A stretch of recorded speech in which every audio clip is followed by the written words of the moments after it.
Bom dia.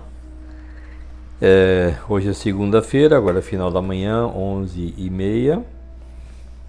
Vamos dar a continuidade ao nosso programa de vídeo de que o sucesso é ter saúde e ver saudável. Hoje vamos falar sobre a fisiologia da hipertensão arterial. Nós chamamos na medicina normal, do assassino silencioso, em que ele raramente dá sintoma, e quando dá sintoma já está muito grave o sistema, né? Então você imagine da seguinte forma: você tem, por exemplo, uma bomba, certo? Que vai mandar um líquido por um tubo. Então você imagine a bomba como se fosse, de repente, você vai encher um tanque, tem uma bomba, vai mandar o líquido por uma mangueira até subir no tanque lá em cima, certo? Então a bomba tem uma determinada pressão, e essa pressão vai empurrar o líquido pela mangueira toda até chegar no tanque em cima. Então, se não houver nenhum problema na bomba, nem na mangueira, ele vai subir normal. Então digamos que seria uma pressão média de 120 por 80. Então, agora o que pode fazer essa pressão subir? Primeira coisa, aumentar o volume líquido bombeado. Vamos dizer que bombeava 10 litros por minuto e agora bombeia 15 litros por minuto. Se não mudar a mangueira e a bomba, a pressão tem que subir, que tem que passar mais líquido no mesmo espaço de tempo. Então isso seria causado por aquilo que chama que é o sódio, não é o sal.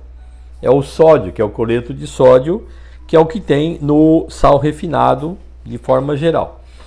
Então, cada vez que você come 1 grama de sódio, ele tem 100 ml de água.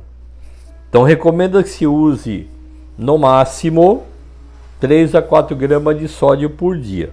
Só que, veja bem, para comer 4 gramas de sódio por dia, você não pode botar sal praticamente em comida nenhuma. Tudo que já está pronto já tem sódio. Então, calcula-se que no Brasil a média de consumo de sal está em torno de 10 gramas. Então o brasileiro consome, tem 6 gramas mais do que deveria. Então retém em média 500 ml de líquido bombeando a mais na circulação. Isso vai subir a pressão. Por isso que uma das primeiras medidas que é usado de remédio é um diurético. Embora o correto seria não usar o diurético, é tirar o sódio da comida. Agora veja bem, se você comer um pãozinho, comprar na padaria, um pão d'água, ele tem quase 1 grama de sódio. Se comer uma salsicha, dessa que você compra no mercado ali, ou do cachorro quente, tem mais ou menos 1 grama de sódio. Quer dizer, é muito fácil você atingir os 3 gramas de sódio, como eu falei para você.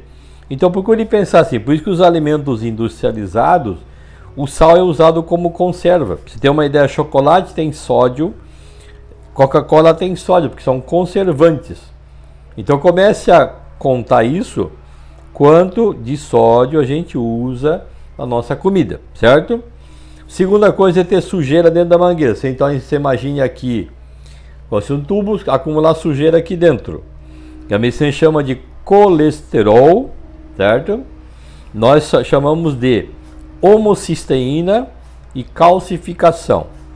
Então a homocisteína está ligado ao metabolismo do complexo B. Então se tiver B12, B6, B9 alterado, ele aumenta a homocisteína, o que faz que o sangue circule mais lentamente. Ou então deposita cálcio na parede da artéria. Isso está ligado à questão do metabolismo do cálcio e da alimentação, e também da idade. Então aquele cálcio que deposita produz, chamamos que aterosclerose, e o colesterol vai depositando ali, dificulta a passagem do sangue, aumenta a pressão. Então a pessoa hoje tem que analisar esse detalhe. O terceiro seria alguém pisar na mangueira. Então está aqui a mangueira, alguém pisa, aperta a mangueira. Ao apertar a mangueira, aumenta a pressão. Quem já jogou água de mangueira na jardim, quando você aperta a ponta, o jato fica mais forte. Então, se você apertar aquele processo aqui que é aumento de peso, ganha peso, aumentar a pressão, aumenta a pressão. O terceiro seria alguém ir lá e dobrar a mangueira. Pega aqui como se fosse um fio, uma mangueira aqui, dobra a mangueira aqui. Então a pressão sobe, isso é o sistema nervoso. E o quinto fator é o genético, que a pessoa já nasce com uma genética para hipertensão, para cardiopatia. Isso é no máximo 2 a 3%. Agora o restante é hábito de vida. Então eu tenho que aprender a controlar o sódio, diminuir aqueles processos do colesterol, homocisteína, calcificação, manter o peso normal, né, relaxamento, atividade física, tudo, e evitar a parte de tensão e ansiedade por muito tempo. Isso depende muito de sono normal, relaxamento, controle de todos esses processos, né? Então, agora imagine o seguinte, a pessoa tem distúrbio do peso, ansioso, agitado, tem alteração da homocisteína e come muita comida industrializada. Aí a pressão dele, vai medir a pressão, está lá em 180 por 120, por exemplo. Mas ele não sente nada. Então vai lá, aí nós damos, a medicina dá um remédio para baixar a pressão para 12 por 8, mas não tira nenhum dos obstáculos. O que acontece? A bomba não vai conseguir mandar o sangue até lá no tanque lá em cima. Aí o paciente fala, pô doutor, agora a pressão está normal, está 12 por 8, mas agora eu tenho tontura, esquecimento, dormência na extremidade, sonolência durante o dia e o homem até impotência sexual. Por quê? O sangue não está chegando até na ponta. Porque você diminuiu o efeito da bomba, mas não tirou os bloqueios. Então o que eu tenho que pensar? Antes de tomar um remédio para pressão, eu tenho que ver se o meu peso está normal, se eu durmo bem, estou bem relaxado, não estou muito ansioso e estressado.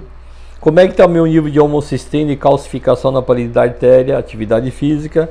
Quanto é que está o consumo de sódio? Se tudo estiver normalizado, a pressão volta ao normal. Mas se não voltar, pode ser que tenha um problema na bomba, né? Então eu tenho que tomar alguma medicação.